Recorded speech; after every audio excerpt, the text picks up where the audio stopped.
Assalamu alaikum. My name is Basil, and I'm a student of Rifa International University, and I'm here to teach you guys or tell you guys a little bit information about artificial intelligence and its main branches like machine learning and deep learning.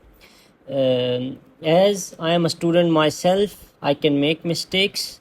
Everybody makes mistakes. So if you find any kind of mistakes, just comment it down below, and I'll try to correct myself. And the best thing is, you can also tell it down with the timeline stamp, so I could correct myself at that moment.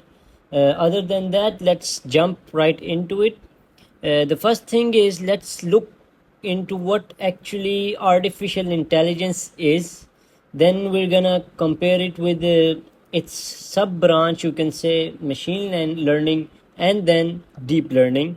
That's the three main topics for today. So let's jump right into them. So, guys, a pretty interesting topic, AI. Nowadays, most of the people know it, from children's to older age, and the most thing they know about AI or how they use it in their daily life is AI image generators or voice prompters, or you can say educational tools like ChatGPT and some others. And if you ask them like what actually AI is, they'll be like, it's a computer, you can say, or a machine that works on intelligence and artificial, and it can, like, you ask it and it can respond back to you just like a human. So basically, artificial intelligence is a field of computer science which basically deals or mainly deals in making any kind of computing machine or a machine intelligent. So the word intelligent mostly comes from a human, just like intelligent of a human mind or intelligence of a human mind. We took that concept, computer scientists took that concept, they studied the human brain with the help of biology and some other stuff, and they, you can say, applied the human mind, intelligence, neuron systems, and thinking, and everything that the human brain does into computer science. And they taught the computer, and the computer learns like a baby. It makes trials and errors and stuff, and then it grows itself. So just like intelligence of human mind, we call it natural intelligence. For the human, it's a natural intelligence. For machine, it's an artificial intelligence. So now you know the name, from where the name is derived. So some things that make a machine or any set of program or a computer or anything that works on electronics and computers and chips, microcontroller or not, what things make it an artificial intelligence machine? It can reason, it can do predictions, it can learn from its mistakes, it can make a record, and it can learn from its mistakes. It got different algorithms for doing these things. It can grow with time, not in the physical, like the computer grows in the bigger size. No, the computer grows in its knowledge, in its prediction, in its learning, its reasoning, and its execution, you can say, acting upon it as well. And after that, using that things for future executions or future work, just like a human learns from his mistakes. Like a famous quote, failure is not a failure, it gives you what? It gives you experience. Same, the machine, if it fails one algorithm, it goes back, it backtracks, and it goes to another. There's a different algorithms, trees and stuff. We'll look at them in further videos as well. Like, you can say, and some people, some scientists, computer scientists and AI scientists, they also say that learning from a human intelligence, the intelligence of a human, a machine that learns from the intelligence of a human and even exceeds humans, uh, there's a strong debate out there that says a machine can never outrun or exceed a human. That's true, because making the machine, it was a human, and the human brain, it's fascinating, and we all know it. It's even written in our books as well, the holy books as well. So, but there are some things in which human limits. For example, human needs to eat, sleep. He has to like give his brain some rest, and in those limits areas, the artificial intelligence machine that exceeds. Let's just take an example. Nowadays we send millions of dollars, we train a human body to experience g-force and oxygen and stuff and training, and he has to go outside in the outer space to collect some samples or whatever study. You can train the same an AI, not even a robot. You can say, you can put, you don't even need like big machine. You can put rovers or stuff to move around, cameras and sensors, and you can teach that robot all the knowledge that an astronaut has, and you can send that robot out in the space. That robot doesn't need oxygen, it doesn't need food, it doesn't need sleep. It can work 24-hour, and guess what? Every time it gets something false or lacks, it's gonna put it in its memory, and next time it's not gonna do it, or it's gonna try to improve itself to get you guys or give you guys the best execution. So this is one of the best examples I could give you, and you can apply it in everywhere, but still we would need humans as well.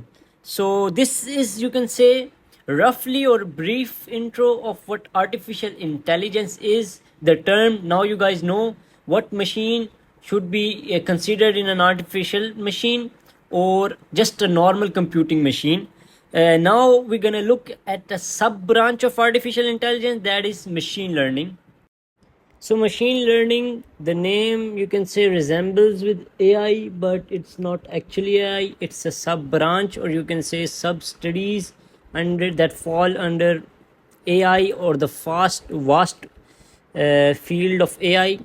So mainly what machine learning is, it's mainly a sub branch of AI, and the way it works is it learns and improves itself on the data it gets. The data can be given to it itself by a human or not, or it can collect it itself.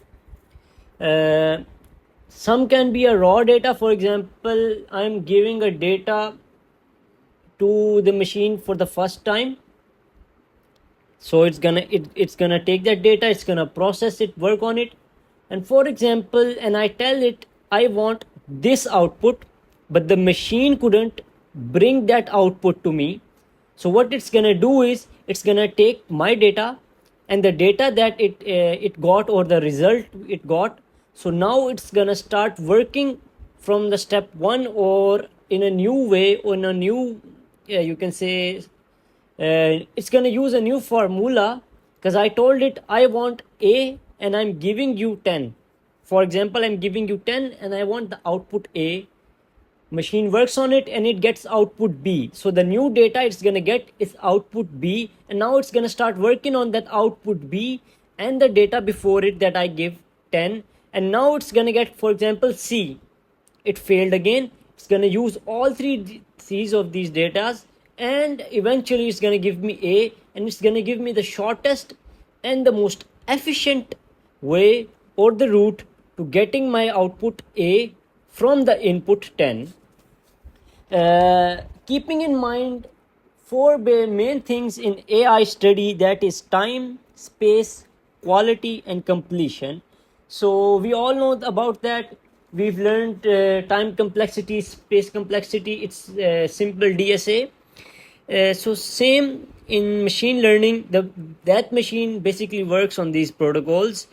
Other than that, how it does it, or what works, or what formulas, as I told you guys, it does on the data it gets. It's basically statistical tools, techniques, and algorithms.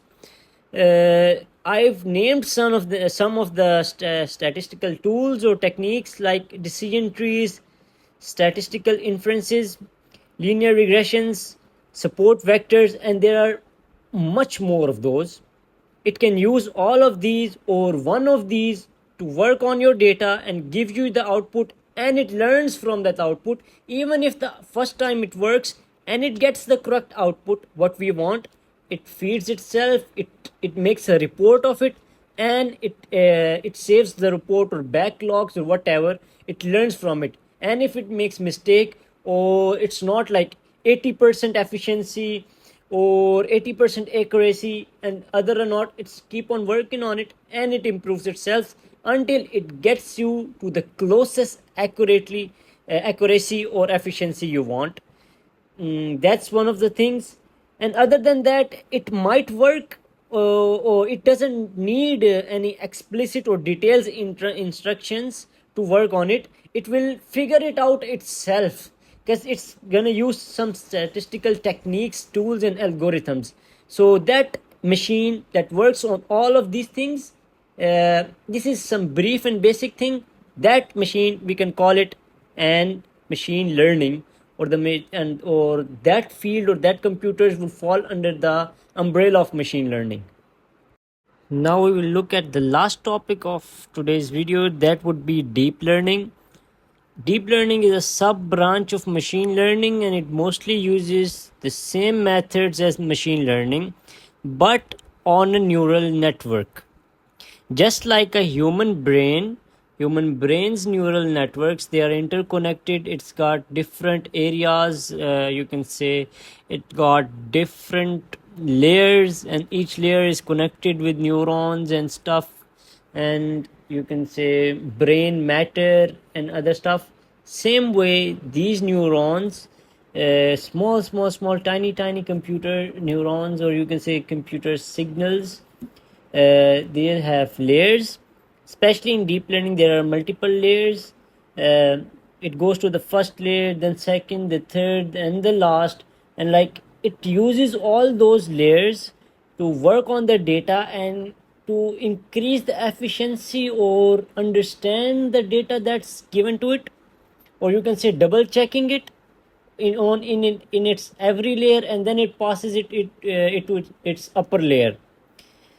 As I told you, it got multiple layers, and it can work in the supervision, complete supervision of a human, semi supervision, and no supervision.